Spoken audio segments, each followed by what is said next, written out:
শাবনূর ধরে না, মৌসুমী ধরে না, পূর্ণিমা সেই পিচ্ছিটাও ধরে না। আমাদের একটা মেন্টালিটি ছিল, যদি কেউ ডাক শুনে কেউ না আসে তবে একলা চলো রে।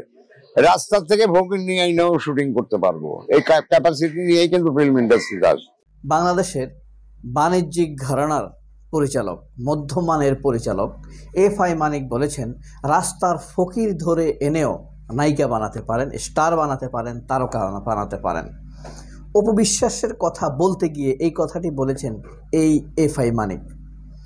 যদিও এফআই মানিক অনেক স্টার তৈরি করেছেন, অনেক তারকাকে ব্রেকআপ দিয়েছেন, অনেক তারকাকে এগিয়ে দিয়েছেন, ক্যারিয়ার গড়ে দিয়েছেন, এরকম অনেক কথা রয়েছে। অপু বিশ্বাসও তার জীবনের প্রথম নায়িকা হিসাবে অভিনয় করা সিনেমাটি হলো কোটি টাকার কাবিন, যেটা পরিচালনা করেছিলেন এফআই মানিক। এবং এই অপু বিশ্বাসকে কীভাবে নায়িকা বানিয়েছেন সেই কথা বলতে গিয়েই এফআই মানিক বলেছেন, যদি তোর ডাক শুনে কেউ না আসে তবে একলা চলো রে। এবং সেই একলা চলার কথা বলতে গিয়েই তিনি বলেছেন, রাস্তার ফকিরনি ধরে এনেও আমরা তারকা বানাতে পারি। সেভাবেই তিনি অপু বিশ্বাসকে তারকা বানিয়েছেন। এই এফআই মানিকের মুখে আমরা পুরো বক্তব্যটি শুনবো, তিনি কিভাবে অপু বিশ্বাসকে নায়িকা হিসেবে ব্রেকআপ দিয়েছেন। এর আগে বলে নেই, অপু বিশ্বাসের কিছু ম্যাজেস্ট্রি আছে। ম্যাজেস্ট্রিটা হলো যোগাযোগ মেনটেন করা, মানুষের সাথে সম্পর্ক তৈরি করা, স্বার্থের পক্ষে সেই সম্পর্ককে কাজে লাগানো, এবং কিছু সৌভাগ্যের সুবাতাস তো থাকবেই, নইলে এমন একজন মানুষ, এমন একটা মেয়ে বাংলাদেশের ইন্ডাস্ট্রিতে এসে দাবড়ে বেড়াবে, সেটিও আসলে খুবই হাস্যকর ব্যাপার, যেটা আমাদের দেশের প্রথম শ্রেণীর তারকাদের জন্য, ডমিনেটিং স্টারদের জন্য লজ্জাজনক বটে। কারণ একজন আনকালচার্ড মানুষ যখন প্রথম শ্রেণীর অবস্থানে কাতারে থাকে, তখন অন্যান্য মানুষ, কালচার্ড মানুষগুলো কিন্তু লজ্জিত হয়, নিজেকে লজ্জাবোধ করে। কারণ আমরা কখনোই অতীতে দেখিনি অপু বিশ্বাসের মতো কাউকে নিয়ে ট্রল করতে, হাসাহাসি করতে, গালাগালি করতে, খোঁচা দিতে। অসংখ্য নায়িকারই দ্বিতীয় বিয়ে হয়েছে, অসংখ্য নায়িকাই ডিভোর্সড হয়েছেন। সুচরিতা, যাকে আমরা খুব একটা জনপ্রিয় না, কিন্তু সুচরিতাকেও ডিভোর্স দিয়েছে নায়ক জসিম।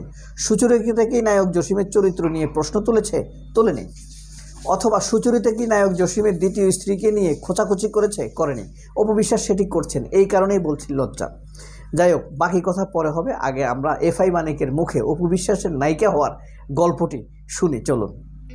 শাকিব খান লিড অ্যাক্টর হিসেবে খুব বেশি হিট হয়, এবং তার থেকে বড় কথা যেটা আমাদের বাংলা চলচ্চিত্রের সর্বশেষ যদি হিট জুটি বলা যায় শাকিব খান অপু। এটা একটা চমৎকার ব্যাপার, কোটি টাকার কাবিন।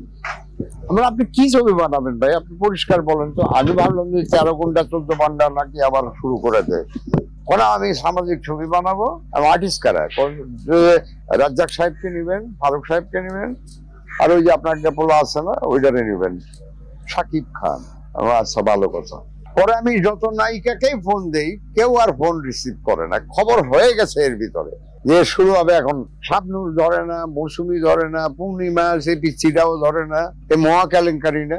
পরে আমি সুমাইয়া শিমু, তখন কিন্তু খুব ভালো নাটকের একজন অভিনেত্রী, তো সুমাইয়া শিমুকে ফোন দিলাম যে শিমু তুমি কাজ করবা, আমাকে 2 দিন সময় দিতে হবে। আচ্ছা, 2 দিন সময়। ও রিয়াজের সাথে শেয়ার করছে। রিয়াজ বললো, যদি ন্যূনতম যদি ইচ্ছা থাকে, ভিতরে ভিতরে লালন করে থাকো ফিল্মের অভিনেত্রী হবা, চাইলে এই জায়গাটা হলো খুব ভালো, সম্মান দিবে, কাজ দিবে, তুমি বুঝতেই পারবে না তুমি বাসায় আছো না কাজের জায়গায় আছো। আচ্ছা, ভেরি গুড। এরপরে শিমু আমার বললো, ভাই আমি করব। তো আমি বললাম, তাহলে শিডিউল দাও। শিডিউল কবে? আমি এই এখন কথা বলতেছি, দেখবা যে 1 সপ্তাহের ভিতরে তোমাকে শুটিং এ চলে যায়। সর্বনাশ, আমি 2 দিনের মাঝখানে ও তখন স্টার, কিন্তু অনেক ভালো পজিশনে আছে। তো আমি তো ডেট দিয়ে দিয়েছি নাটক পাড়ায়, তাহলে তো কি হবে, ঈদের পরের থেকে, কোরবানি ঈদের পরের থেকে আপনি 3 মাস সময় নিয়ে নেন, আমি আপনাকে 3 মাস শিডিউল দেবো। আমি বললাম, তাহলে এখন তাহলে এই প্রজেক্ট থাক, যখন আবার প্রজেক্ট শুরু করব তখন তোমাকে নিয়ে কাজ করবো। তাই এইটার অলরেডি ডিজাইন লক্ষ লক্ষ টাকা ইনকাম করবেন, তাহলে এই ভিডিওটা ফলো করুন। আমি আপনাদেরকে দেখাচ্ছি যে কিভাবে আপনারা ফেসবুক থেকে হয়ে গেছে, ফারুক সাহেবের ডেট হয়ে গেছে, রাজ্জাক সাহেবের ডেট হয়ে গেছে। পরে আমার হঠাৎ মনে হলো আমজাদ ভাই একটা মেয়েকে নিয়ে আমার ইয়েতে আসছিল, এই গানের সূচিতে। তো আমজাদ ভাই বললো যে এরকম কাল সকালে চ্যানেল আইয়ের একটা কাজ করব, তো এইটার একটা বান্ধবীর চরিত্রে এই মেয়েটাকে নিলাম, বগুড়া থেকে আসছে, কেমন? আমি বললাম হ্যাঁ ভালো। হঠাৎ মনে হলো আচ্ছা এই মেয়েটা যে গেল আমজাদ ভাইয়ের, আমাদের একটা মেন্টালিটি ছিল যদি কেউ ডাক শুনে কেউ না আসে তবে একলা চলো রে, রাস্তার থেকে ভোগিন নিয়ে আইনাও শুটিং করতে পারবো, এই ক্যাপাসিটি নিয়েই কিন্তু ফিল্ম ইন্ডাস্ট্রিতে আস। পরে ওরে ফোন দিলাম, ও বললো যে ভাইয়া আমি তো পরীক্ষা দিচ্ছি। তা আমি বললাম ঠিক আছে, তোমার পরীক্ষা শেষ করে কাল সকালে আসো। তারপরে একটা কালো ট্যাক্সি ক্যাব আছে না, এখানে এসে থামলো, আমার একটা বোর্ড ছিল, বোর্ডে সবাই দেখলো টেকলো, ফাইনাল হয়ে গেল। তারপরে 2 দিন পরের থেকে শুটিং কোটি টাকার কাবিলে। আর্টিস্ট গুলো বুঝতে হবে কাজের মাঝখানে রাজ্জাক, ফারুক, ডিপজল, আবার সুচরিতা আছে, আর তো আছেই 2 ফ্যামিলি পুরা গোষ্ঠী। এগুলোর ভিতর যে একটা আন করা মেয়ে এসে কাজ করে ছবি সুপারহিট হবে। রোজার ঈদের 20 দিন পরে ছবি স্টার্ট করছে, কোরবানির ঈদে ছবি রিলিজ, এবং তখনকার সময় পুরো স্টপ হয়ে গেল যে সোশ্যাল ছবি, রোমান্টিক ছবি, ভালো ছবি, এই ছবি বানাইলে ছবি চলবে। ছবি চললো, মার্কেটিং হইলো, আর নন স্টপ প্রডিউসার ছবি বানানো। আমি বললাম কি আমি আপনার ঘরেই কাজ করব না ফিল্ম ইন্ডাস্ট্রিতে আরো কাজ করব? আপনি বানাইতে থাকেন না, আপনার তো কাজ দরকার, আপনি কাজ করে যান। আমি বললাম ভাই আপনি যেভাবে শুরু করেন আপনি তো কোনো গ্যাপ দিচ্ছেন না, ব্রেনেরও তো একটা ব্যাপার আছে। আমি ফিজিক্যালি আমার উইল ফোর্স দিয়ে আমি কাজ করতেছি, কিন্তু ব্রেনের কাজটা কে করবে? আমার সেকেন্ড ছবি যখন রিলিজ, থার্ড ছবি কিছু, আমি বললাম যে বাচ্চা নিয়ে আমার একটা ছবি বানায় দেন। উপরে কিন্তু একজন রাইটার বসে আছে, নিচে আমি ফ্লোরে শুটিং করি, উনি কিন্তু লিখতে আছে 12 মাস লেখে। তো ওনারে যাই বললাম যে এই একটা ছবি, একটা বাচ্চাটা ওই পুলিশ ফ্যামিলি, আইজি আছে, ডিএসপি আছে, ডিসিডিবি আছে, এগুলো ওই ফ্যামিলির একটা বাচ্চা কিডন্যাপ হয়ে যাবে, এই হলো গল্প। এই বাচ্চাটা একটা ঘটনা, যাই হোক ছবি সুপারহিট, সুপার ডুপার হিট, 7 কোটি টাকা ব্যবসা। আমার কথা হচ্ছে আসলে যত্ন করে লালন করে যদি মনোনিবেশ করা হয় তাইলে ফিল্ম ইন্ডাস্ট্রি আবার আরেক জায়গায় যাবে। আছি সোশ্যাল মিডিয়া। আর ওই যে আপনার একটা পোলা আছে না, ওইটারে নিবেন, শাকিব খান। আচ্ছা ভালো কথা। পরে আমি যত নায়িকাকেই ফোন দেই কেউ আর ফোন রিসিভ করে না, খবর হয়ে গেছে এর ভিতরে যে শুরু হবে এখন। শাবনূর ধরে না, মৌসুমী ধরে না, পূর্ণিমা, সেই পিচ্ছিটাও ধরে না, এই মহা কেলেঙ্কারি না। এই কোটি টাকার কাবিন দিয়ে পরিচালক এফআই মানিক তার তারকাতরীর গল্প করতে গিয়ে অপু বিশ্বাসকে নিয়ে এই গল্পগুলো করেছেন। এখানে কয়েকটি বিষয় তিনি অবতারণা করেছেন।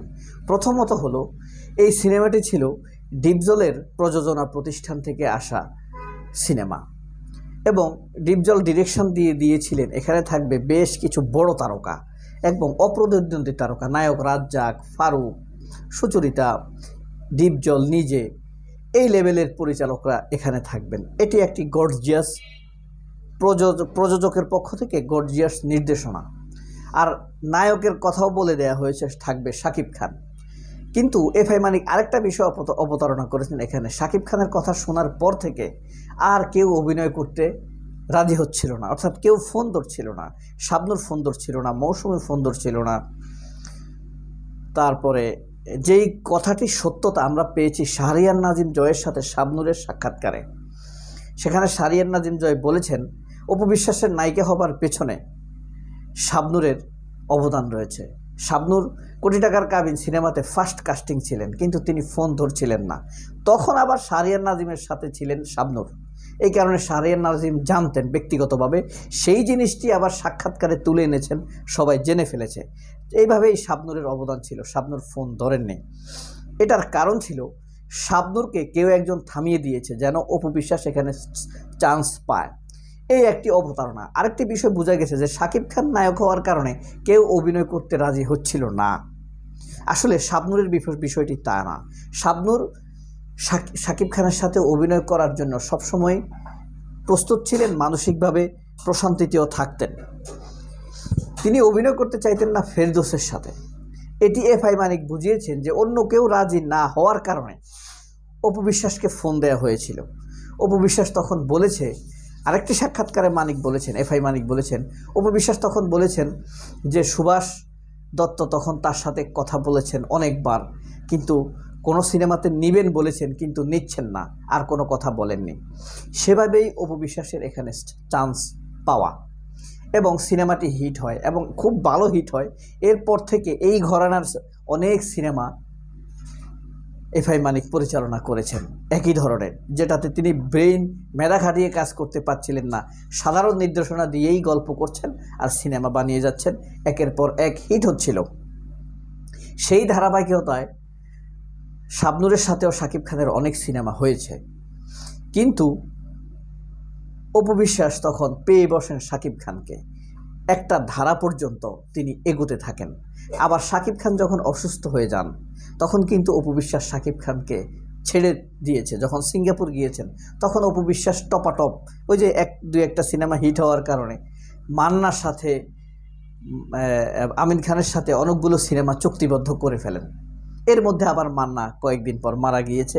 তখন আবারও অপু বিশ্বাস নিজের স্বার্থের জন্য আবারও বল পাল্টাতে শুরু করেন, পরিচালকদেরকে চাপ দিতে শুরু করেন নতুন নায়ক নেয়ার জন্য।